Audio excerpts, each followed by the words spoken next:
señoras y señores, ha ocurrido algo increíble. Algo que desafía toda lógica. ¿Qué clase de lugar es México? La noche en que un grupo de ancianos de la alta sociedad estadounidense aterrizó de emergencia en el Aeropuerto Internacional de la Ciudad de México, fueron testigos de una escena que jamás habían visto en sus vidas. En medio de una celebración que congregaba a millones de personas, se desplegó una realidad que parecía un milagro. El multimillonario que durante 70 años fue un titán de Silicon Valley recibió el impacto de su vida aquella noche. Un médico retirado, antiguo profesor de la Facultad de Medicina de Harvard, rompió en llanto. Un legendario inversor de Wall Street se quedó sin palabras. ¿Qué es lo que hemos perdido a lo largo de nuestras vidas? Ahora, por fin, lo entiendo. Estas imágenes impactantes, transmitidas a través de canales internacionales, desataron un intenso debate en la sociedad estadounidense. ¿Qué ocurrió exactamente en la Ciudad de México aquella noche? El otoño pasado, un inesperado desvío en su viaje de golf a Filipinas les brindó a estos hombres una experiencia mexicana que cambiaría sus vidas para siempre. Ahora, les contaré esta asombrosa historia. Antes de comenzar, si pueden darle me gusta a este video y suscribirse al canal, nos darán un gran impulso para seguir compartiendo más historias inspiradoras. Hola a todos. Mi nombre es Robert Henderson. Tengo 73 años. Dirigí una empresa de semiconductores en Silicon Valley durante casi 5 décadas, hasta que me jubilé hace un lustro. El otoño pasado, planeé un viaje muy especial con mis amigos de toda la vida. 6 excompañeros de la universidad, todos nosotros ya entrados en años, nos reunimos para dirigirnos a un exclusivo resort de golf en Manila, Filipinas. Era un viaje de veteranos, un escape para un grupo de jubilados que habían dejado su huella en el mundo. Entre nosotros estaba David, antiguo profesor de la Facultad de Medicina de Harvard, Michael, un experto en inversiones que había trabajado 40 años en Wall Street, y James, que había sido socio principal de un prestigioso bufete de abogados. Cada uno de nosotros había alcanzado el éxito en su respectivo campo y ahora disfrutábamos de una vejez acomodada. Nuestro jet privado, que despegó del aeropuerto de Los Ángeles, era el epítome del confort. Un avión de negocios con capacidad para 12 personas, donde, aparte de nosotros, solo había unos pocos miembros de la tripulación. Sentados en lujosos sillones de cuero, brindando con champán y charlando sobre nuestros handicaps de golf, todo parecía perfecto. Hasta ese momento. Aproximadamente 7 horas después de sobrevolar el Océano Pacífico, el avión comenzó a sacudirse violentamente. Al principio, pensé que era una simple turbulencia, algo rutinario.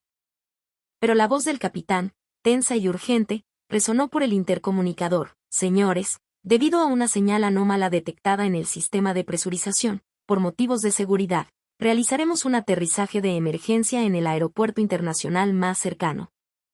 Hubo una pausa cargada de tensión antes de que concluyera. El aeropuerto más cercano es el Aeropuerto Internacional Benito Juárez, en la Ciudad de México. Nos miramos unos a otros. El nombre México flotó en el aire como una sentencia.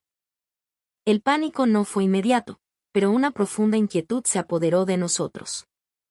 A nuestra edad, pocas cosas nos sorprenden, pero esto era diferente. Para nosotros, México no era un destino turístico, era un titular de noticias, un sinónimo de peligro. Carteles, secuestros, violencia. Aunque habíamos oído hablar de sus playas en Cancún o Los Cabos, nunca habíamos pisado el país, y nuestras mentes estaban contaminadas por los prejuicios que los noticieros estadounidenses nos habían inculcado durante décadas.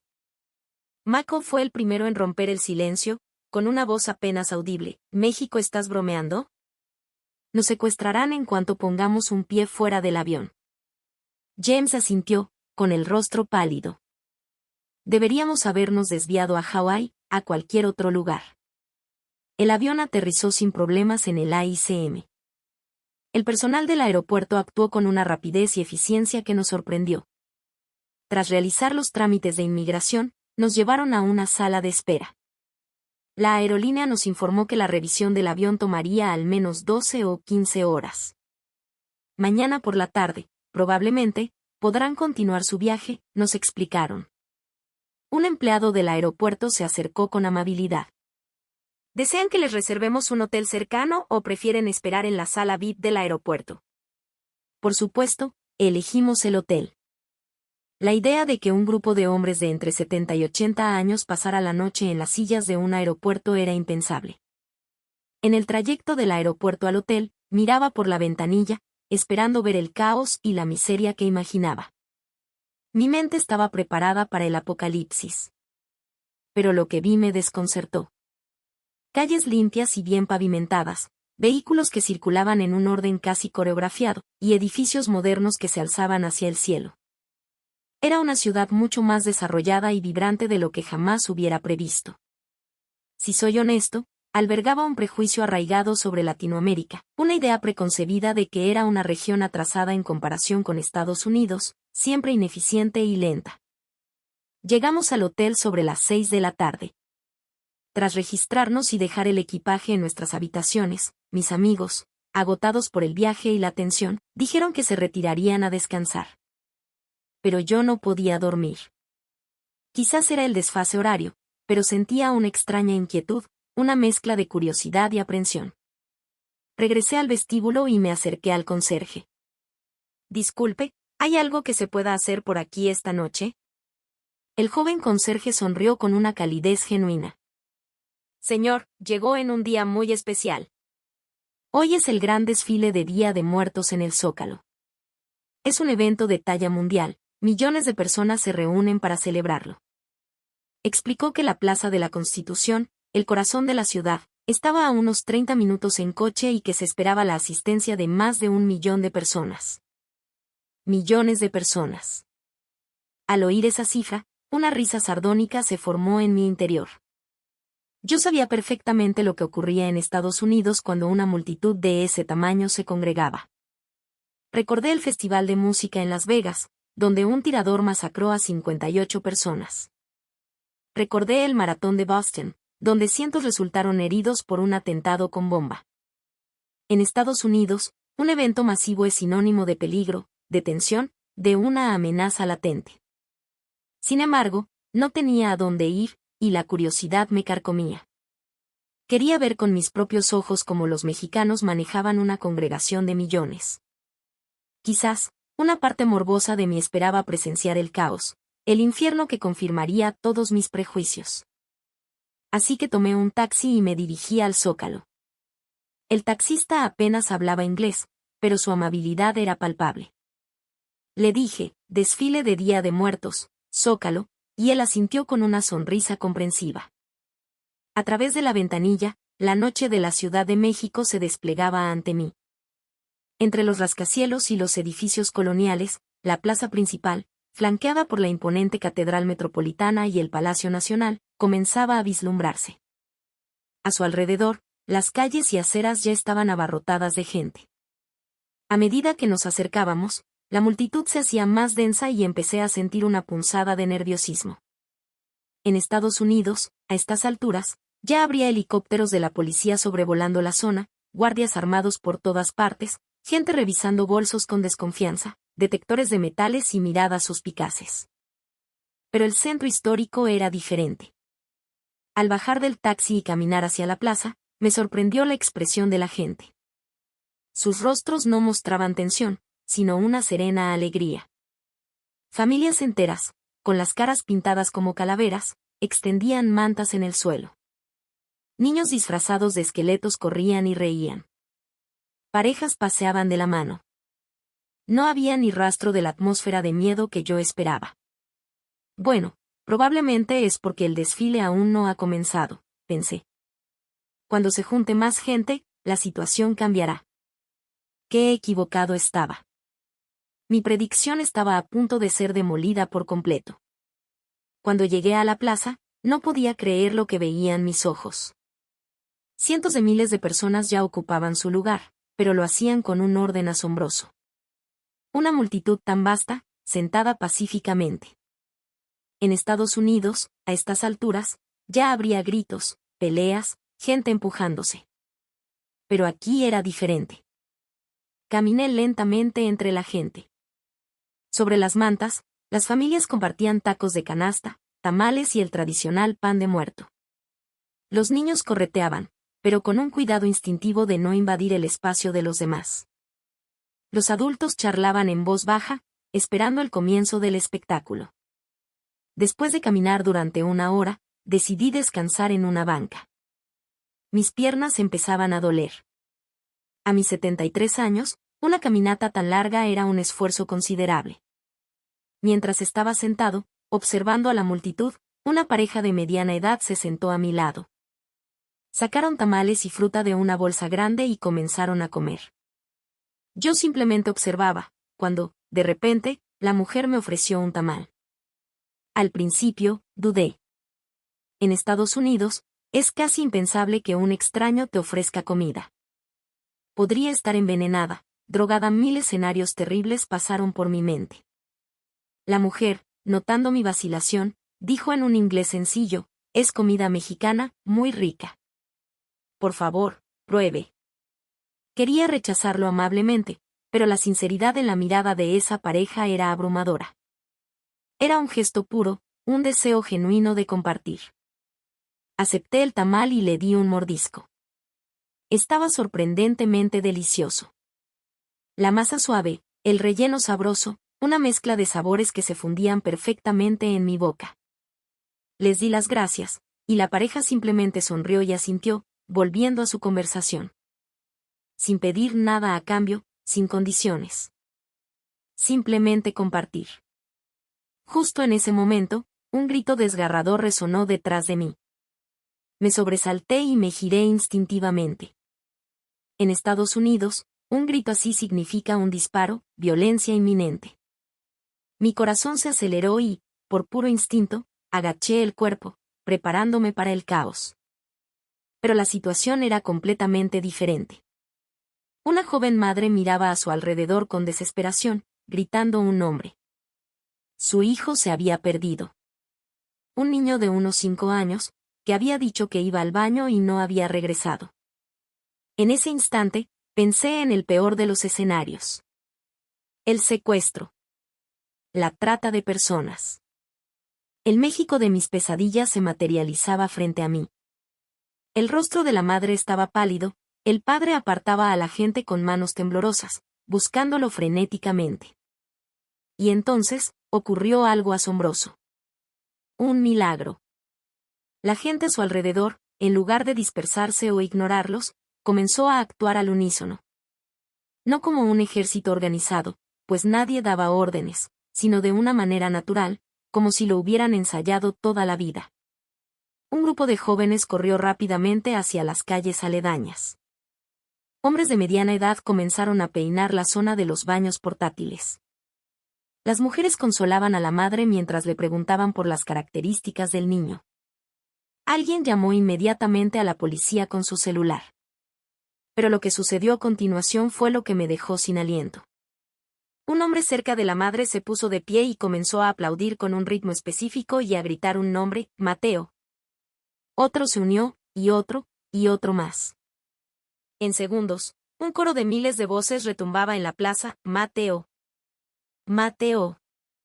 El sonido se extendía como una ola humana, un sistema de megafonía viviente. De repente, los altavoces del sistema C5, esos que suenan durante las alertas sísmicas, cobraron vida. Una voz metálica pero clara anunció, atención, se solicita su apoyo para localizar a un menor extraviado. Nombre, Mateo. Edad, 5 años. Viste una sudadera roja con un dinosaurio. Y la multitud respondió. La gente empezó a gritar, abran paso, abran paso. Y como si el mar se abriera, la densa masa de gente creó pasillos, corredores humanos para que los padres y los voluntarios pudieran moverse con rapidez. Una marea humana de solidaridad. Yo observaba, paralizado. En Estados Unidos, la policía tardaría al menos 20 minutos en llegar, y encontrar a un niño entre 1 millón de personas sería prácticamente imposible. Pero aquí, todo sucedía con una rapidez y una organización asombrosas. Pasaron quizás 5 minutos. A lo lejos, se escuchó un grito, aquí está. Un policía, que se había abierto paso gracias a la gente, corrió en esa dirección. La multitud se apartó de forma natural. Nadie empujaba, nadie se agolpaba para curiosear. Unos instantes después, el oficial regresó con el niño en brazos. El pequeño lloraba, pero estaba ileso. La madre corrió y lo abrazó con una fuerza desesperada, mientras el padre caía de rodillas, sollozando de alivio. La gente a su alrededor aplaudió suavemente y, con la misma rapidez con la que se habían organizado, volvieron a sus lugares, a sus conversaciones, a su celebración. En ese momento, lo entendí. No fue una coincidencia. Era el resultado de un sistema invisible, una conciencia cívica perfectamente integrada en el tejido social. En Estados Unidos, esto sería inimaginable. Encontrar a un niño perdido entre 1 millón de personas en menos de 10 minutos. La pareja sentada a mi lado también suspiró aliviada. El hombre le dijo a su esposa, «¡Qué susto!». Sentí como si fuera nuestro propio nieto. Al oír esas palabras, me volví a sorprender. Empatía. Responsabilidad colectiva. Cerca de las 7 de la noche, la multitud había crecido aún más. A mi alrededor, un océano de gente se extendía hasta donde alcanzaba la vista. Las escalinatas de los edificios circundantes y los balcones estaban repletos. Comencé a sentirme inquieto de nuevo. En Estados Unidos, una aglomeración de esta magnitud inevitablemente terminaría en un accidente. Estampidas, aplastamientos, o algo peor. Mi mente se llenó de recuerdos de tragedias. Pero la gente aquí no parecía en absoluto ansiosa. Al contrario, se veían relajados, disfrutando del momento. Los niños seguían riendo y corriendo, los adultos charlaban tranquilamente. Nadie parecía irritable o tenso. Finalmente, el desfile comenzó, y la atmósfera se volvió eléctrica. Cuando aparecieron las primeras calaveras monumentales y los carros alegóricos, la gente vitoreó al unísono. No pude evitar sentirme contagiado por esa energía. Las luces multicolores pintaban el cielo nocturno, creando una atmósfera mágica. Honestamente, el desfile en sí era espectacular, pero no era eso lo que realmente me conmovía. Lo que me impactaba no era el espectáculo, sino la gente. 1 millón de personas mirando en la misma dirección, compartiendo el mismo instante, sintiendo la misma emoción. Nadie empujaba, nadie se abría paso a la fuerza para tener una mejor vista. Carro tras carro, comparsa tras comparsa, me quedé absorto. Más hermosas que las luces del desfile eran las personas en el suelo. La forma en que confiaban unos en otros, en que se respetaban mutuamente para disfrutar juntos. Justo entonces, a mi derecha, escuché un gemido. Me giré y vi a un hombre de unos 50 años agarrándose el pecho antes de desplomarse. Parecía un ataque al corazón. No soy médico, pero tener amigos cardiólogos me ha enseñado a reconocer los síntomas. La gente a su alrededor reaccionó de inmediato. Alguien llamó al 911 al instante. Otro recostó al hombre en el suelo con cuidado. Una joven se arrodilló y comenzó a practicarle reanimación cardiopulmonar. Sus movimientos eran precisos, expertos. Más tarde supe que era enfermera. Yo solo podía observar, atónito. En Estados Unidos, una ambulancia tardaría al menos 15 minutos en llegar, y en un lugar tan concurrido, simplemente acercarse sería una odisea. Pero aquí, una vez más, ocurrió algo asombroso. La gente formó un círculo protector alrededor del hombre, dándole espacio a la enfermera para trabajar. Otros usaron las linternas de sus celulares para iluminar la escena. En lugar de un dron con un desfibrilador, vi algo mucho más poderoso, la organización humana. Unos jóvenes corrieron hacia donde estaban apostados los paramédicos del evento, guiándolos a través de la multitud, que se abría a su paso como un solo organismo. En lo que parecieron apenas 3 o 4 minutos, los paramédicos llegaron con su equipo. La enfermera les dio un rápido informe. Aplicaron el desfibrilador. El cuerpo del hombre se convulsionó. 1, 2, 3 veces. La RCP y el DEA se alternaban mientras la gente contenía la respiración. Yo sentía el sudor frío en mis manos. ¿Cuánto tiempo pasó? Quizás otros 2 minutos. El hombre comenzó a respirar débilmente. Recuperó el pulso. Un suspiro colectivo de alivio recorrió a la multitud, seguido de un aplauso silencioso. La ambulancia ya estaba esperando en el perímetro de la plaza. La gente volvió a abrir un pasillo para que los paramédicos pudieran sacar al paciente en la camilla. Nadie se agolpó, nadie sacó su teléfono para grabar la tragedia. Solo había un silencio respetuoso, una oración colectiva por la vida de un extraño. Una vez que la ambulancia se fue, la gente volvió a centrar su atención en el desfile, como si nada hubiera pasado. Pero yo no podía recuperarme del shock. En menos de 5 minutos, un civil había iniciado el soporte vital, los paramédicos habían llegado y el paciente estaba camino al hospital. Mi amigo David, el profesor de Harvard que había estudiado medicina de emergencia durante 40 años, ¿qué diría si viera esto? Probablemente diría que es increíble. Una respuesta más rápida que la de la sala de emergencias de un hospital de élite en Estados Unidos, llevada a cabo en medio de la Plaza de la Constitución. En ese momento comprendí que este lugar no solo estaba avanzado tecnológicamente, el nivel de conciencia cívica, el sistema social y la confianza mutua habían evolucionado a la par. Solo así era posible un milagro como este.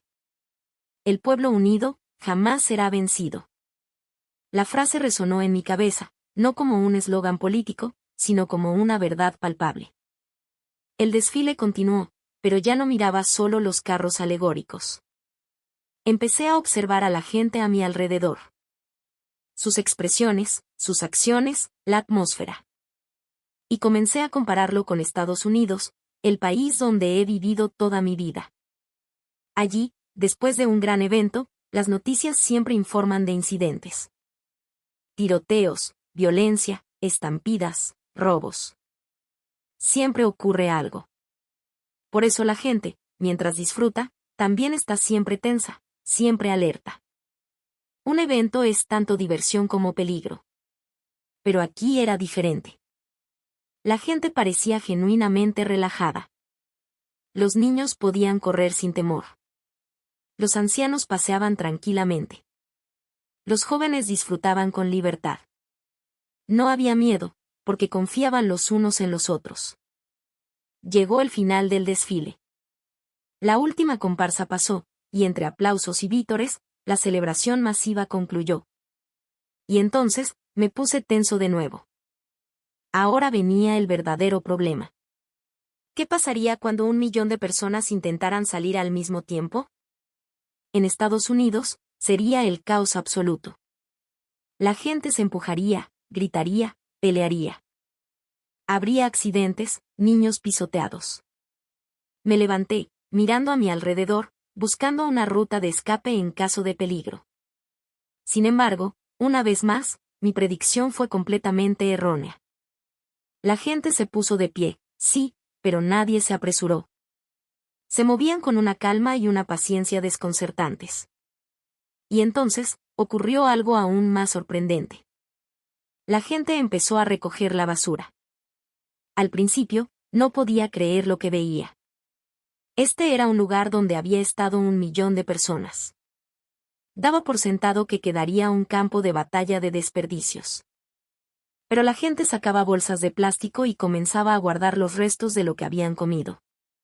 Cajas de pizza, latas de refresco, bolsas de frituras. Todo, cuidadosamente recogido. Y no solo recogían su propia basura, sino también la que encontraban a su alrededor. Un anciano se agachó para recoger una colilla. Una joven persiguió un pañuelo de papel que volaba con el viento. Pero lo que más me conmovió fueron los niños. Niños de 7 u 8 años, con sus pequeñas bolsas de plástico, recogían basura con esmero. No parecía que sus padres se lo hubieran ordenado, lo hacían de forma espontánea. Un niño encontró una lata vacía y se la mostró a su madre con orgullo. Al ver esa escena, se me humedecieron los ojos. En mis 73 años de vida, nunca había visto algo así. En Estados Unidos, esto es inimaginable. Al terminar un evento, queda una montaña de basura. Los equipos de limpieza tardan días en limpiarlo todo, y el costo es enorme. Pero aquí, los propios ciudadanos limpiaban. Sin que nadie los obligara, sin multas. Simplemente porque era lo correcto, lo natural. Había voluntarios, sí, pero no daban órdenes ni dirigían. Solo caminaban con grandes bolsas, recibiendo la basura que la gente les entregaba, sonriendo y diciendo gracias. Un joven de aspecto universitario pasó frente a mí y me preguntó, ¿tiene basura, señor? Entré en pánico y respondí, no. En realidad, tenía una envoltura de caramelo en el bolsillo, pero me dio demasiada vergüenza admitirlo. El joven sonrió y siguió su camino. Discretamente, saqué la envoltura y la deposité en un bote de basura cercano. Pasaron unos 30 minutos. El lugar donde yo estaba, donde antes había miles de personas sentadas, empezó a quedar impecable. No se veía ni un solo desperdicio. Me agaché y toqué el suelo. Estaba limpio. Ni un trozo de papel, ni una colilla. Esto no parecía un lugar donde 1 millón de personas habían pasado varias horas. Caminé lentamente por la plaza, observando. Dondequiera que miraba, era lo mismo. Gente ordenando, separando la basura, cediéndose el paso para dirigirse al metro o a las paradas de autobús. Nadie se apresuraba, nadie empujaba. Un turista extranjero pasó a mi lado, murmurando, increíble. ¿Esto es real? Yo sentía lo mismo. ¿Era esto la realidad o estaba soñando? Tras dirigir empresas durante décadas, aprendí mucho sobre productividad y competitividad. Creía que esas eran las claves del éxito. Pero lo que vi esa noche en la Ciudad de México no se trataba de eso. Era confianza. La confianza mutua. La creencia de que los demás no te harán daño, de que vivimos en comunidad. Esa confianza era lo que hacía posible todo lo demás. No era la tecnología ni el sistema. Eran las personas. En ese momento, comprendí lo que Estados Unidos ha perdido. Durante demasiado tiempo, hemos vivido en la sospecha mutua. Compramos armas, contratamos guardias, levantamos muros. Vemos a nuestros vecinos como una amenaza potencial. Ya no confiamos en los demás. Pero la gente aquí era diferente. Confiaban los unos en los otros. Por eso podían dejar que sus hijos jugaran libremente, cooperar en una emergencia y limpiar juntos después de una fiesta. La confianza era la base de todo. No volví al hotel. Seguí caminando por el centro histórico. Aunque era pasada la medianoche, las calles seguían llenas de gente. El desfile había terminado, pero la gente no parecía querer irse a casa. Se sentaban en las aceras a charlar, los jóvenes tocaban la guitarra en las plazas. Entré a una tienda de conveniencia para comprar algo de beber.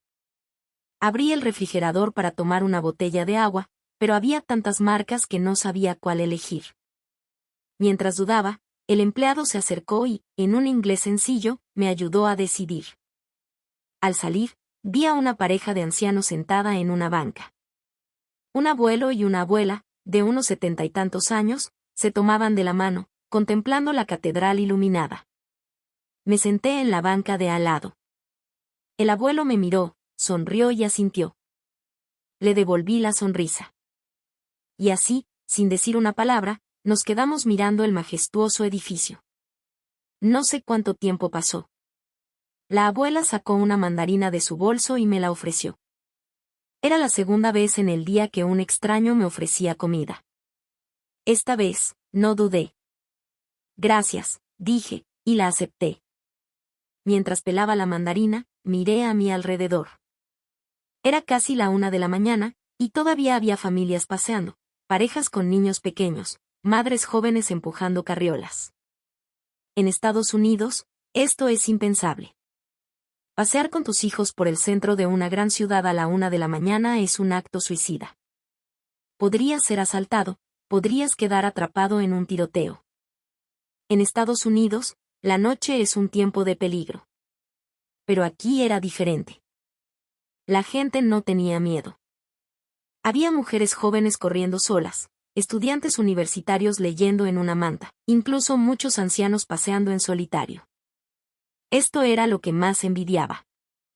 La seguridad, incluso de noche. Poder caminar sin miedo cuando oscurece. No necesitar un arma, no sospechar de tu vecino. ¡Qué maravilla! Un estadounidense no podría entenderlo. Seguí caminando. En una plaza, un grupo de jóvenes practicaba breakdance al son de la música de un altavoz. Sus movimientos eran fluidos y coordinados. La gente se detenía a mirar y aplaudía. Yo también me detuve a observarlos. La pasión de los jóvenes, el esfuerzo por sus sueños, y el entorno seguro que les permitía hacerlo. En Estados Unidos, practicar así en la calle por la noche sería extremadamente peligroso. Más adelante, en un pequeño escenario improvisado, un joven tocaba la guitarra y cantaba. Una docena de personas lo escuchaban sentadas. El ambiente era tranquilo y pacífico. Me quedé atrás, escuchando. Aunque la canción era en español, la melodía era hermosa. La gente escuchaba en silencio y aplaudía al final. Alguien dejó dinero en el estuche de su guitarra. El joven dijo gracias y comenzó otra canción. Al ver esto, mis ojos se humedecieron de nuevo. ¿No es esta la verdadera libertad?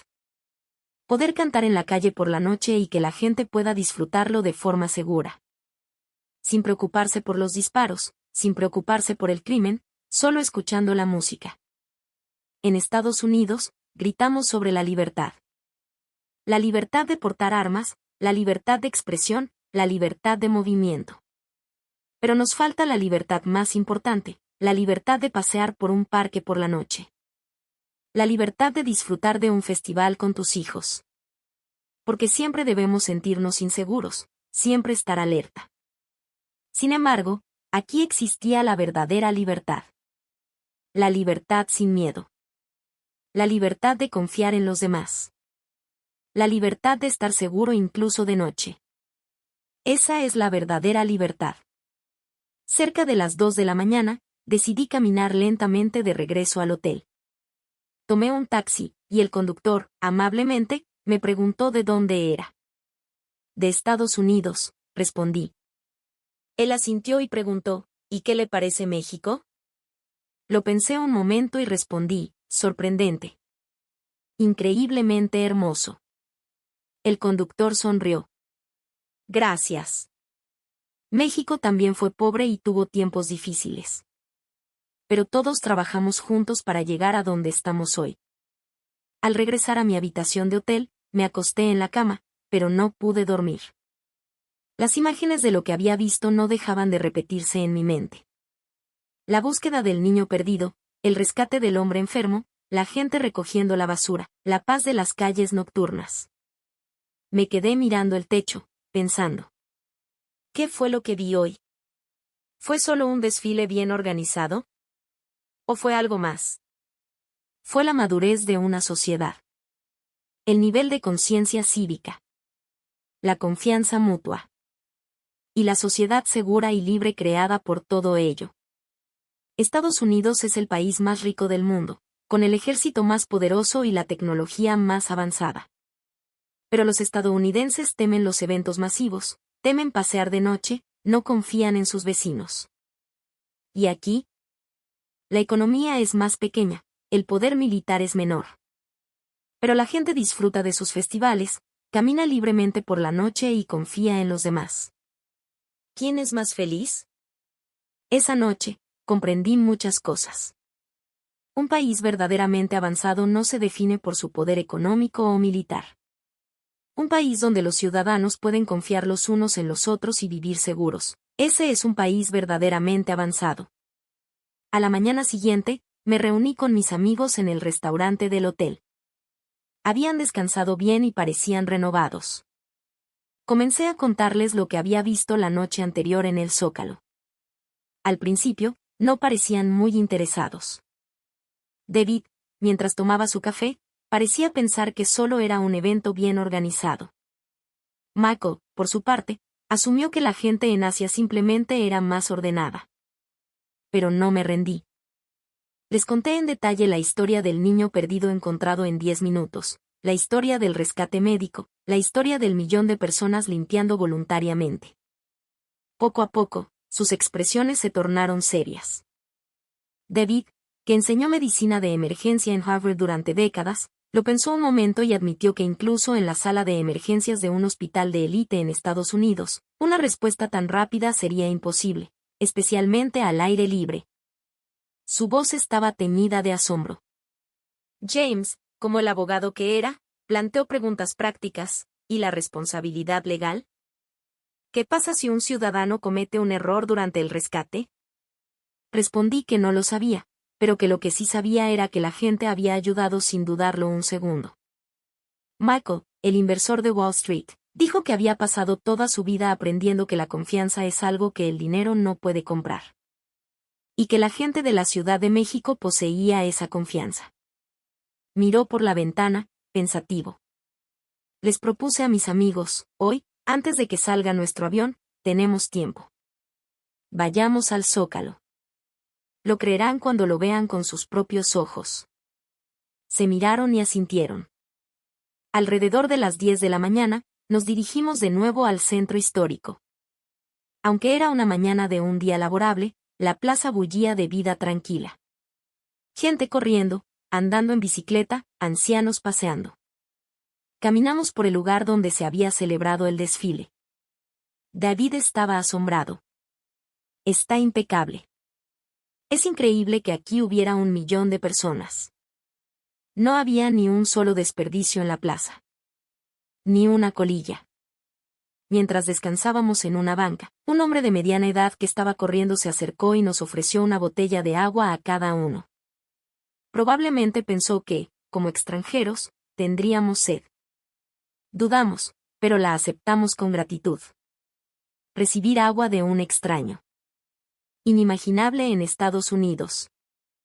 James murmuró, esto nunca pasaría en Nueva York. Sonreímos con amargura, porque esa era la realidad estadounidense.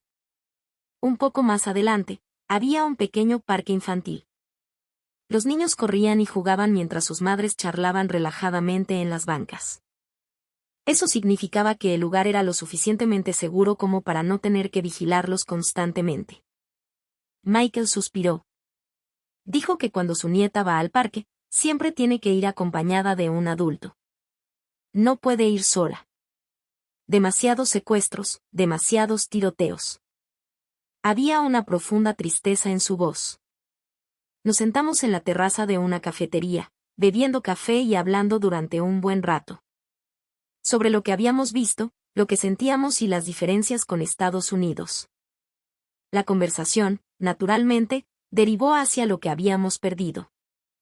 James dijo, en Estados Unidos gritamos sobre la libertad, pero en realidad no somos libres.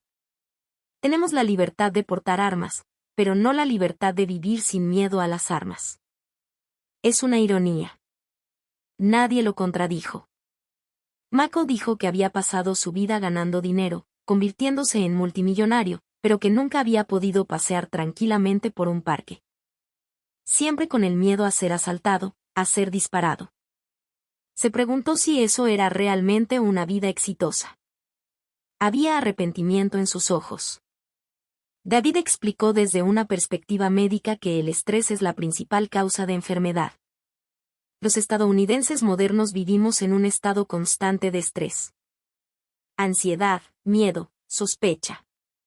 Todo eso nos enferma. Pero la gente de aquí parece diferente.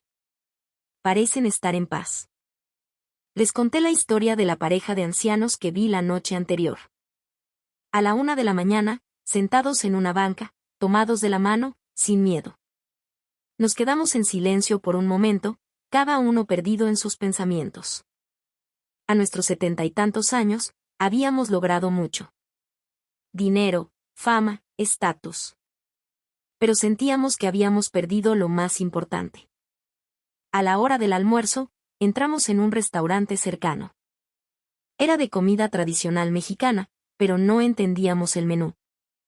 La dueña intentó explicarnos en inglés, sin mucho éxito. En ese momento, un estudiante universitario de la mesa de al lado se acercó a ayudar. Nos explicó cada plato y nos recomendó algunos. Seguimos su recomendación y la comida fue deliciosa. Al salir, el estudiante todavía estaba comiendo. Me acerqué a darle las gracias.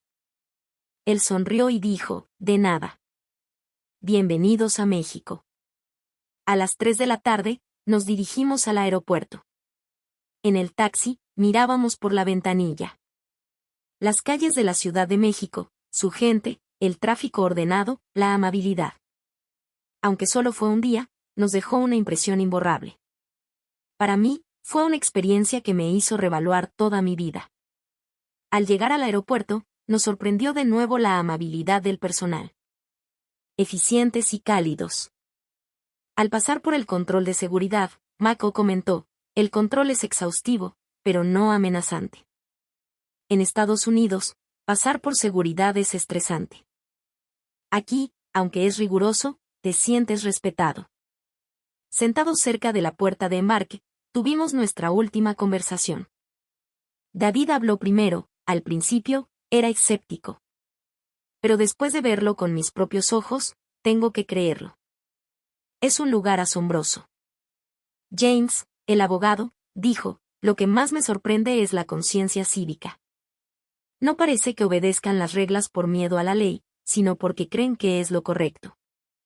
Eso es el verdadero Estado de Derecho.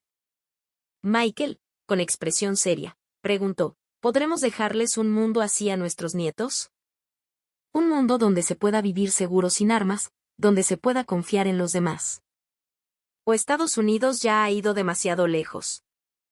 Había una profunda impotencia en su voz. Yo respondí en voz baja, todavía no es tarde.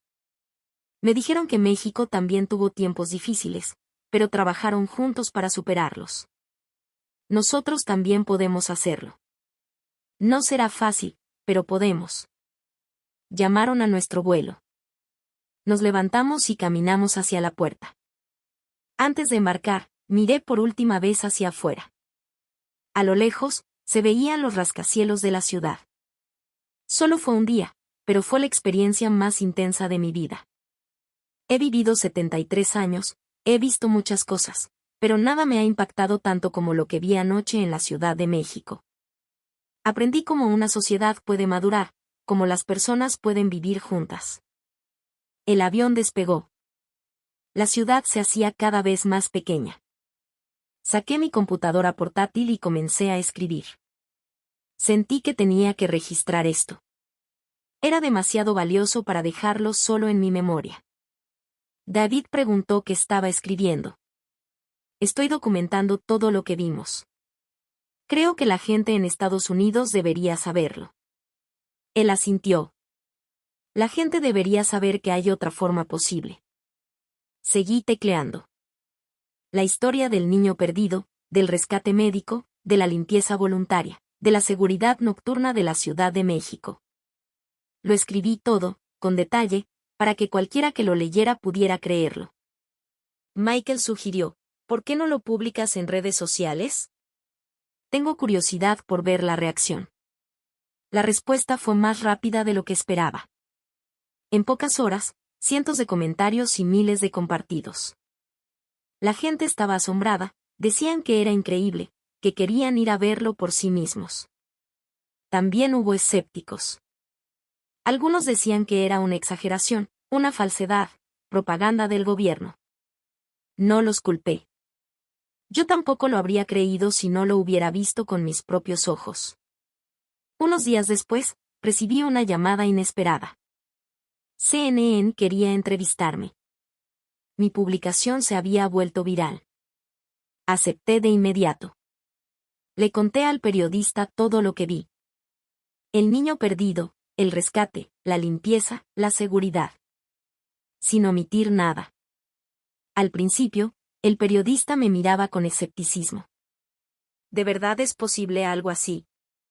Respondí, lo vi con mis propios ojos. Y mis 3 amigos son testigos. La entrevista se emitió y la reacción fue explosiva.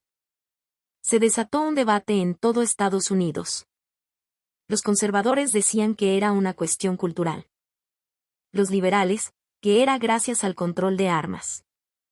Pero la voz más fuerte provino de la gente común. La gente empezó a preguntar, ¿por qué no podemos hacer eso nosotros? ¿Por qué tenemos que tener miedo en los eventos masivos? ¿Por qué no podemos confiar en nuestros vecinos? ¿Qué hemos perdido? Al ver esas preguntas, pensé, lo que vi en la Ciudad de México no fue solo orden.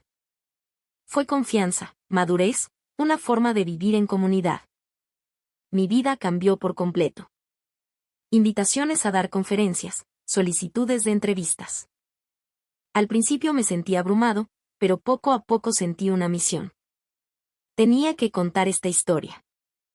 Lo que más feliz me hizo fue recibir una carta de una madre. Dijo que, después de escuchar mi historia, se armó de valor y llevó a sus hijos a un festival local. Era la primera vez en 5 años. Dijo que siempre lo había evitado por miedo a los tiroteos, pero que ahora quería intentar cambiar, poco a poco. Lloré al leer esa carta. La emoción que sentí en México se estaba transmitiendo, lentamente, a otros. El cambio, aunque lento, había comenzado. Últimamente, pienso a menudo en volver a México. Esta vez, bien preparado. Quiero ver más, aprender más. Quiero llevar a mis nietos. Quiero que vean con sus propios ojos que el mundo no tiene por qué ser un lugar aterrador y peligroso. Sueño con un día en que Estados Unidos también pueda ser así. Un día en que los grandes eventos no sean motivo de miedo, sino de alegría. En que la noche no sea un sinónimo de peligro, sino de libertad. Y en que los vecinos no sean una amenaza, sino amigos. La historia de hoy, la del Día de Muertos que hizo llorar a un multimillonario, ¿qué les ha parecido? Por favor, dejen un mensaje de apoyo para los protagonistas de esta historia, el pueblo de México. Esto ha sido Estación Inspiración.